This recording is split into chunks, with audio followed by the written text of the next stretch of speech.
In the image of God, the powerful and beautiful, by Micheal Goetz. Micheal Goetz, Demon, is senior pastor of the Centerville Seventh-day Adventist Church in Dayton, Ohio, United States. Our family has spent countless hours at a ski resort every winter. Each year, the resort issues each of us a new picture ID card that serves as the lift pass. In the spring, we tend to pack our ski gear away, along with the pass tucked into a coat pocket. Then, when the snow begins to fall across the Rocky Mountains the following year, we pull out all the gear and insert the new updated pass. Yet it never fails that when we get to the gates on the first day of the ski season with both old and new passes in the same coat, the gates refuse to open.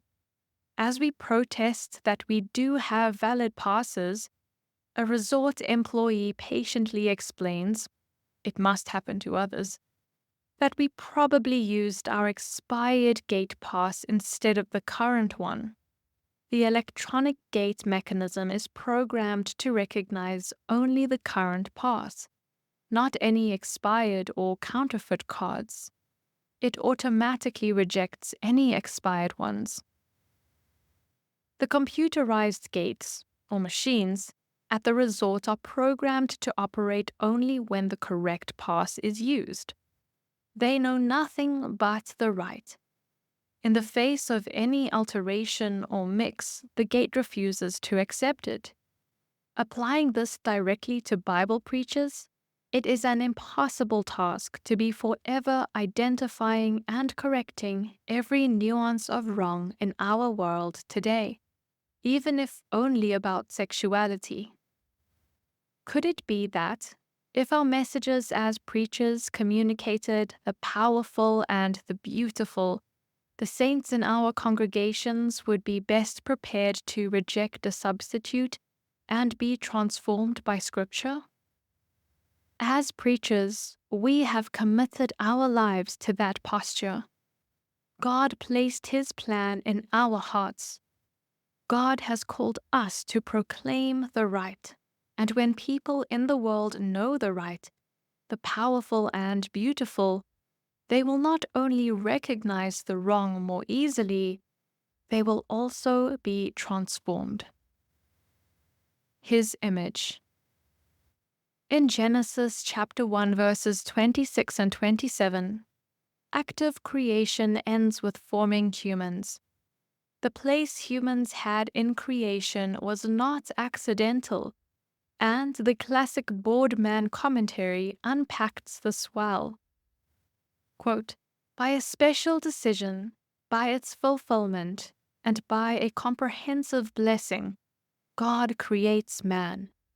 By His creation as the last act of a whole series, by the status and destiny which are prescribed for him, by some quiet, exultant undertone which may be detected in the semi-poetic form of the Hebrew sentences, and in the triple use of the word create, the coming into being of man is seen as the crown and climax of the creation story.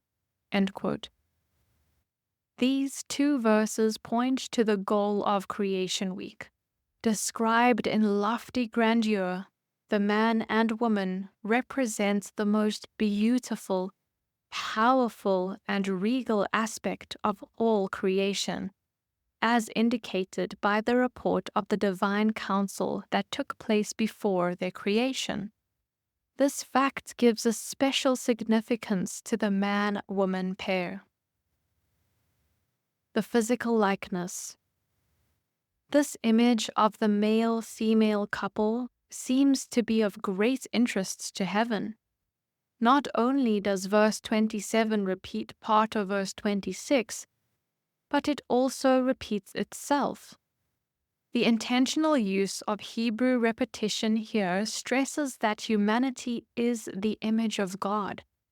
That image is comprehensive and includes intellectual, emotional, and spiritual aspects.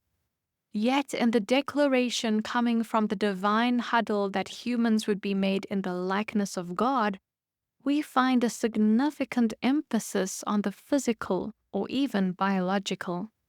Quote unquote, likeness in Genesis chapter 1 verse 26 is translated from the Hebrew word selem, which also indicates quote unquote pattern or quote unquote shape. The Hebrew word appears 25 times in the Old Testament. Arguably, the most significant verse using it, outside of those describing the initial human creation, is Genesis chapter 5 verse 3. Quote, "And Adam lived and begot a son in his own likeness, after his image." End quote. We see here an immediate double application. Seth was born not only as the son of his father, reflecting Adam's physical attributes, but also as the one whom the godly line was to be perpetuated, a spiritual image. The use of the two terms image and likeness has led to much theological discussion. Although the two terms may not be sharply different, there appears to be an intentionality in their use. Image indicates a physical similarity between God and man. But with the repetition of man being in both the image and likeness, there is a stress on a depth of how many can reflect his creator. The word likeness strengthens quote-unquote image by giving the impression that the resemblance is exact. Of course, it does not exclude the fact that a profound difference exists between the infinite God, the Creator, and the finite human creation. The language of Genesis chapter 1 verse 27 makes two important points.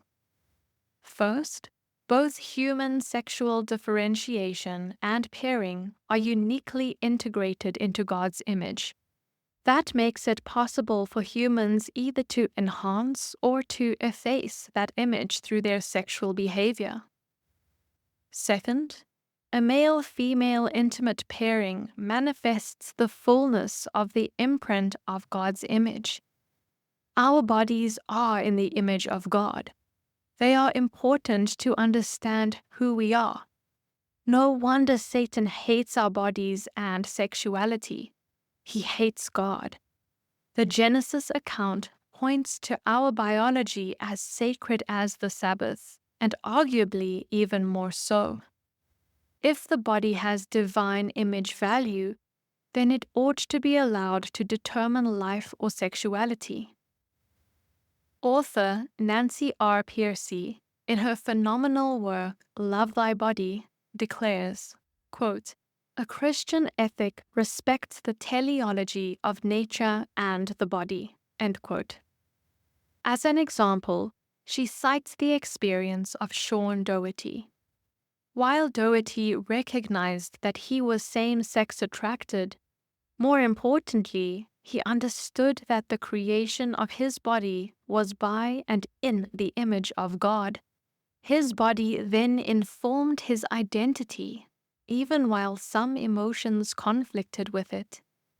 He testifies how liberating it was that through recognizing the significance of his body, he could easily establish his identity. When we bring back the understanding of the original pattern our bodies were made after, we will be able to provide guidance in the confusing issues of sexuality.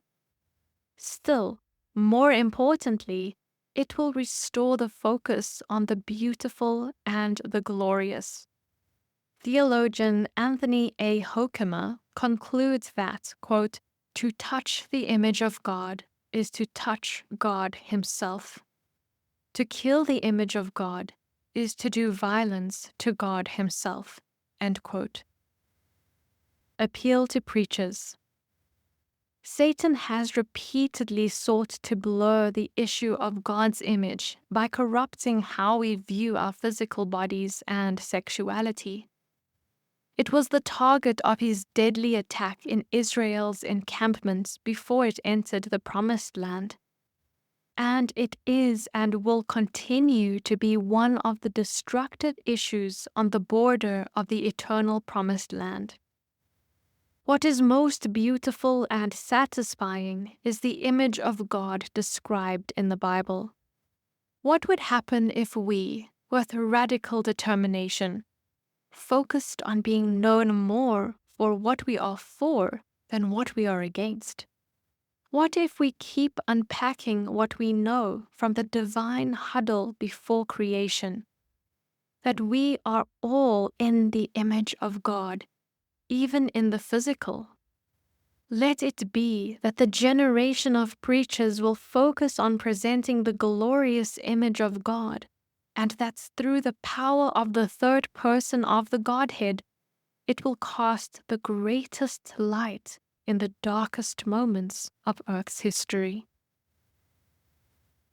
For bibliographical and biblical references on this article, and for much more content for pastors and church leaders, please visit ministrymagazine.org.